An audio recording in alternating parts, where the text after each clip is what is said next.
DIY Back to School et ce sera sur le thème Coca-Cola, donc j'espère de tout cœur que vous allez aimer parce que j'ai vraiment pris du temps pour réaliser ces DIY. J'ai réalisé donc des DIY qui sont originaux, je pense que maintenant vous le savez, et qui sont très faciles à réaliser, sauf un qui est un petit peu plus long que les autres. Donc j'espère vraiment que vous allez aimer. Si c'est le cas, n'hésitez pas à liker la vidéo en cours de vidéo, ça permettra à d'autres personnes de découvrir ma chaîne aussi. N'hésitez pas à vous abonner si ce n'est pas déjà fait. Et petit disclaimer avant de commencer la vidéo, je n'incite personne à consommer du Coca-Cola, qu'on soit bien clair. Moi dans ma vie de tous les jours, je suis maman, je pense que vous le savez, et c'est pas du tout quelque chose de régulier, c'est assez occasionnel qu'on en consomme. Donc évidemment pour cette vidéo, j'ai gardé des emballages, hein, c'est absolument pas quelque chose de quotidien chez nous. Donc voilà, je voulais juste préciser ça. Avant de commencer la vidéo, je vous laisse tout de suite avec les images, je vous fais plein de gros bisous et je vous dis à bientôt. Ciao! Pour ce premier DIY, j'ai utilisé des canettes que j'ai recyclées. Elles ont été nettoyées et séchées immédiatement après avoir été consommées. Et j'ai pris différentes tailles, vous voyez, des petites, moyennes et grandes. Comme support, je vais utiliser celui-ci qui est en liège et évidemment la forme me fait penser à une canette de coca. C'est pour ça que j'ai pris celui-ci. Comme peinture, j'ai pris de la peinture en spray qui est grise argentée. Vous pouvez prendre en pot, ça ira très bien aussi. Mon pistolet à colle et un ouvre-boîte.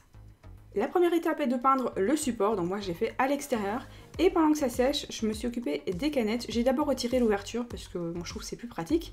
Et j'ai ouvert les canettes. Alors les petites sont assez galères à ouvrir je trouve.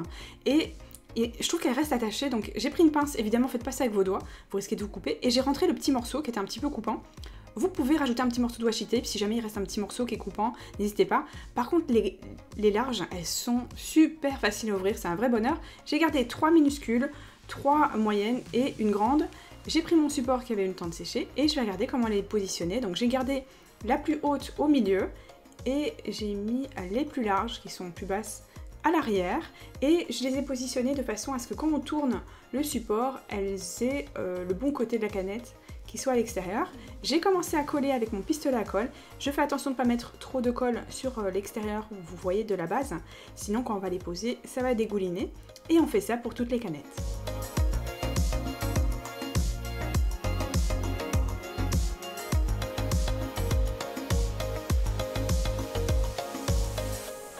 Vous pourrez y ranger tout ce que vous souhaitez, des feutres, des crayons, des pinceaux. Moi j'ai préféré les ranger par couleur parce que je trouve ça plus joli. Et voilà, on a un support qui est hyper facile et qui est hyper fun.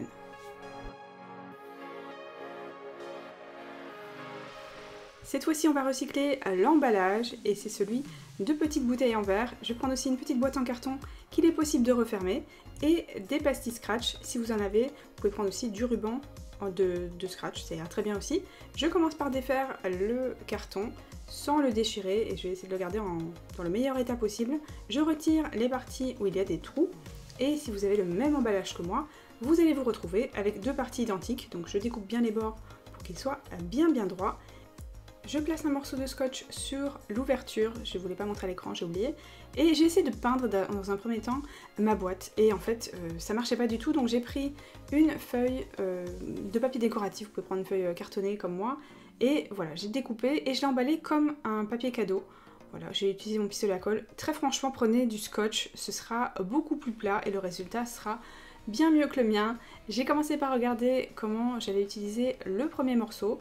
Donc j'ai commencé par faire un pli avec mes doigts, j'appuie bien et pour que ce soit vraiment bien plat et que ce soit vraiment nickel au niveau du pli, j'ai pris une règle et j'ai bien aplati plusieurs fois pour que le pli se fasse bien. Cette fois-ci c'est nickel, je vais regarder cette fois comment placer les bords. Donc j'ai fait exactement la même étape, je replie les bords et c'est parti. De cette façon il va vraiment bien se positionner et ça va être impeccable. Et on fait ça pour les deux côtés, on n'hésite pas. Une fois qu'on a fait le bas, on fait le haut. On regarde où ça va tomber. On découpe si jamais il y a une partie qui est trop grande. Alors moi par contre, je vais avoir une partie qui va être trop petite. Et c'est pour ça qu'on l'a emballée en rouge. Dans un premier temps, évidemment que ça dépendra de la boîte que vous avez. Si vous avez une boîte qui est un peu moins large que la mienne, ça tombera impeccable. Évidemment, vous vous adaptez par rapport au support que vous avez choisi. Je colle tout ça de chaque côté. Je fais en sorte que les bords soient les plus plats possibles. Il n'y a vraiment pas besoin que ce soit parfait. Le mien est très loin d'être parfait. Il n'y a pas besoin. C'est du fait main de toute façon. C'est pas fait en usine, hein, comme le dit mon mari. Donc il n'y a pas de problème si c'est pas tout à fait net. faites comme vous le sentez. Moi j'ai gardé 2 petits rectangles pour cacher les côtés. Et vous voyez, j'ai utilisé du scotch pour que ce soit bien plat dans un premier temps. Et ensuite, j'ai collé 2 rectangles. Et une fois que toute la boîte est décorée, même s'il reste des petits morceaux, c'est pas grave, on va faire une ouverture. Donc j'ai commencé vers l'angle avec mon scalpel. Vous pouvez prendre un cutter. Faites attention à vos doigts, hein, s'il vous plaît, quand vous utilisez un scalpel ou un cutter. N'hésitez pas à demander de l'aide.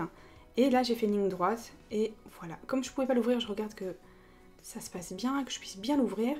Et une fois que c'est fait, j'ai rajouté du scotch parce que évidemment on va avoir l'épaisseur du carton d'emballage, du carton de la boîte et de la feuille. Donc voilà, je viens bien les serrer et pour pas que ça s'abîme, je fais attention d'en mettre bien dans l'angle. Et là je vais regarder à ce que je puisse bien l'ouvrir dans les 2 sens. J'aplatis bien pour que le pli soit vraiment très facile à utiliser. Je vais aussi prendre 2 petits morceaux du carton, donc 2 petits carrés. Et je vais mettre de la colle par dessous et j'en mets un de chaque côté parce que c'est là qu'on va mettre le scratch. Donc ce sont des petites pastilles où d'un côté c'est adhésif, donc je colle directement sur le carton, et de l'autre c'est scratch. Donc il y a 2 petits feuillets différents, je pense que vous avez appris ça. Je vous en ai parlé dans ma vidéo, je mettrai le lien là-haut. Donc j'ai fait exactement la même technique, je l'ai scratché immédiatement l'autre partie et j'ai appuyé sur ma boîte pour qu'il soit collé à l'endroit parfait. N'hésitez pas à aller voir ma vidéo, je vous explique tout en long, en large et en travers. J'ai décidé de protéger ma boîte avec du scotch. Alors, j'ai pas trouvé que c'était le meilleur résultat. Vous allez voir, il y a des défauts. Alors, c'est pas grave qu'il y ait des défauts, je vous l'ai déjà dit. C'est pas gênant, mais si j'avais pris du couvre-livre transparent, ça aurait été bien plus joli. Pour couvrir les petites parties où ma boîte était un petit peu trop petite, j'ai pris ce magnifique washi tape qui est gris argenté avec des petites paillettes. Et voilà, ça reste dans le thème Coca-Cola avec la couleur de la canette. Et j'ai protégé aussi ce washi tape avec un peu de scotch. Parce que sur les bords, évidemment, il va avoir tendance à remonter. Voilà le résultat. Et comme je vous disais, n'hésitez pas à prendre du couvre-livre repositionnable. Vous aurez un résultat qui sera encore plus nickel au niveau du scotch. Et vous n'aurez pas ces petits plis comme moi. Mais bon, je trouve ça quand même très joli. Cette fois-ci, je vais customiser un taille-crayon, donc le mien il vient d'Intermarché, si jamais vous voulez le même que moi. Et il a évidemment une forme cylindrique. Si vous en avez un autre, ça ira très bien aussi. Prenez de la peinture, moi j'ai choisi grise argentée pour faire évidemment penser aux canettes, et un pinceau. Je vais utiliser aussi mon pistolet à colle et du film adhésif. Je vais imprimer une étiquette Coca-Cola et je vais même l'imprimer 3 fois, donc n'hésitez pas à l'imprimer 3 fois sur la même feuille, ça fera des économies. Et je vais l'imprimer en 33%, ça me permettra que ce soit exactement la taille de mon taille-crayon, parce que j'ai essayé plusieurs tailles évidemment. Et je vais commencer par déballer mon taille-crayon, je l'ouvre et j'ai commencé par le peindre avec un petit pinceau. Ça ne marchait pas du tout, hein, la preuve en image, ça glisse, tout ça. Donc j'ai pris un pinceau éponge et là évidemment c'est beaucoup mieux, c'est pas très opaque pour la première couche. Je pense à bien faire les petits bords, je laisse sécher et ensuite je vais rajouter une deuxième couche. Je pense à bien faire le bas aussi pour qu'il y ait un raccord. Et là en fait j'ai juste caché un petit peu les logos, j'ai pas souhaité que ce soit totalement opaque puisque on va rajouter l'étiquette, donc il n'y a pas de souci. Je commence par couper mon étiquette et je vais rajouter une couche de papier. Vous êtes bien sûr pas obligé de faire ça, mais je voulais que ce soit bien opaque. Donc voilà, vous mettez de la colle en dessous. On prend un petit morceau de papier à recouvrir, transparent, du film adhésif, ça a plusieurs noms. Je le place par-dessus et celui-ci il est très facile à repositionner, il n'y a pas de petites bulles. C'est d'ailleurs ce que je vous ai dit que j'aurais dû utiliser pour la trousse juste avant. Je découpe et on fait attention de ne pas garder les petits bords blancs. Je regarde comment il se positionne. Et comme mon taille-crayon est très large, évidemment une étiquette ça va pas suffire, c'est pour ça que je vous ai dit d'en imprimer 3. Donc vous gardez bien la troisième de côté, je vous en reparle très vite. Et on va utiliser donc une deuxième, j'ai regardé quelle partie je voulais en double et quelle partie je voulais supprimer. Alors évidemment c'est un peu de triche, c'est pas gênant franchement, ça se voit pas, c'est pas super flagrant. Je commence par coller, je fais attention que ce soit bien aligné par rapport au bord et que ça dépasse pas. Je repositionne la deuxième partie. Je regarde que ce soit bien nickel. Et une fois que tout est collé, je prends mes ciseaux pour que ce soit bien collé au bord. Et je rajoute un petit morceau de scotch, donc sur les deux côtés, à chaque fois que les morceaux se croisent. Et voilà, comme ça on a un taille-crayon qui dure dans le temps et il est super sympa. Pour ce DIY, il me faudra un tableau en liège, le mien il vient de chez La Farfouille, il m'a coûté 1 €, des pinceaux, prenez ce que vous avez, un pinceau éponge et un pinceau fin, ce sera très bien, de la peinture blanche et aussi de la peinture rouge. Vous pourrez retrouver ce fond dans la barre d'infos, donc je l'ai imprimé en pleine page et comme vous pouvez le voir, il a quasiment la taille de mon tableau en liège, donc il est juste un tout petit peu plus large. Je regarde où placer le logo avec un crayon sur les bords du tableau. Voilà, je fais attention que ça n'ait pas bougé. Et ensuite, je fais exactement la même chose de l'autre côté. Il n'y a plus qu'à découper tout ça et on va se retrouver avec 2 morceaux de papier sans la partie en blanc. On va la repositionner là où on a fait des petites marques avec le crayon. On prend un morceau de scotch et on fait attention que ce soit exactement au bon emplacement. J'aplatis bien pour que la feuille soit quasiment au même niveau que le liège. Voilà, que ça descende un petit peu d'un étage, on va dire. Voilà. Et pour aplatir la grande partie, j'ai pris des pots de peinture que je vais placer bien au bord, mais pas trop près pour pas que je mette de la peinture avec mon pinceau éponge. Et je fais attention de bien en mettre dans les petits espaces, voilà. Là j'ai besoin de mon petit pinceau. Et par contre je vais aplatir la partie du bas avec ma main. C'est beaucoup plus facile évidemment puisque le papier est beaucoup plus petit. Une fois que j'ai mis 2 couches, j'ai plus qu'à retirer tout ça. S'il y a des petites bavures comme moi, c'est vraiment pas gênant, il n'y a pas de souci. On va prendre le pinceau plat, puisque je trouve que c'est vraiment pratique pour longer en fait, et on va peindre toute cette partie en rouge. On fait attention de bien peindre dans les petits coins, et ensuite une fois que tout est sec, j'ai repris un pinceau fin avec du blanc et j'en ai rajouté là où il y avait besoin, là où ça avait un petit peu bavé, et le voilà. N'hésitez pas à mettre des punaises transparentes, ce sera encore plus joli. Cette fois-ci je vous ai créé des petites décos pour une trousse noire qui est toute simple. Mais je voulais pouvoir créer des petites décos qu'on puisse retirer facilement et décorer sa trousse autrement. Pour commencer, j'ai pris l'ouverture d'une canette, voilà, c'est tout simple. J'ai pris aussi un petit morceau de ruban rouge. Comme accessoire, j'ai gardé 2 bouchons de bouteille en verre et 2 bouchons de bouteille en plastique. J'ai pris des petites attaches pour créer des broches, aussi mon pistolet à colle, et pour rajouter un petit détail à ma fermeture éclair, j'ai rajouté un petit morceau de ruban. Je l'ai accroché à ma fermeture éclair et j'ai fait 2 petits nœuds. Évidemment, vous n'êtes pas obligé de faire cette étape-ci, mais je trouvais ça trop mignon. Voilà. Et cette fois-ci, on va rajouter de la colle dans les bouchons.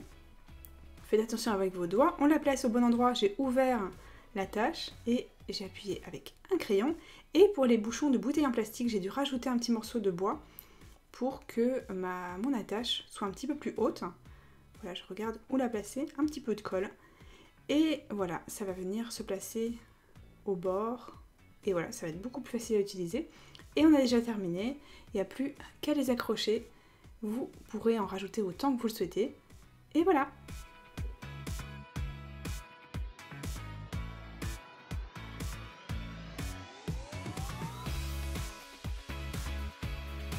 Pour ce DIY ultra facile, il vous faudra une gomme toute simple avec un carton autour. Je commence par déballer ma gomme bien évidemment et j'enlève le carton sans l'abîmer. Voilà, il y a de la colle, c'est assez bien serré, donc on défait tout ça.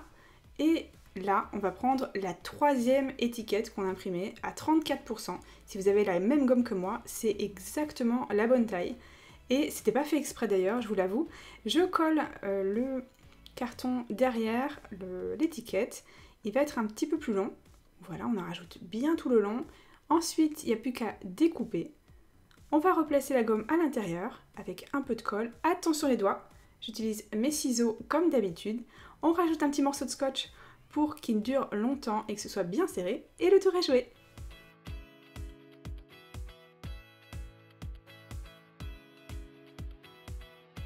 On termine avec un DIY très facile. Pour ça, je vais prendre un cadre. Le mien, il est gris argenté, sinon vous pouvez le peindre en gris, ça fera très joli. Sur PicMonkey, j'ai ouvert le fond que je vous ai déjà dit, je vous l'ai mis en barre d'infos. Et j'ai rajouté l'écriture Coca-Cola. N'hésitez pas à regarder dans la barre d'infos, je mettrai un lien de l'écriture si vous voulez la télécharger aussi. J'ai écrit To Do dans un premier temps et ensuite vous verrez que j'ai rajouté To Do List et j'ai mis en blanc. Donc à chaque fois, je vous ai montré la flèche bleue pour vous montrer où est-ce que j'ai fait les changements. Ce sera encore plus simple. On pense à bien remplir le papier au moment de l'impression et en fait, vous voyez, il manquait un petit espace, du coup, il manquait quelques lettres. Donc j'ai refait et cette fois-ci, il avait la bonne taille. Je replace dans mon cadre et le tour est joué. Si vous avez un cadre avec les mêmes dimensions que le mien, vous verrez au début de ce DIY, ce sera exactement la même taille. Donc ce sera nickel. Cette vidéo est finie, j'espère qu'elle vous a plu. N'oubliez pas de la liker et dites-moi dans les commentaires quel a été votre DIY préféré dans cette vidéo. Je vous fais des tas de gros bisous et je vous dis à bientôt dans une prochaine vidéo. Ciao!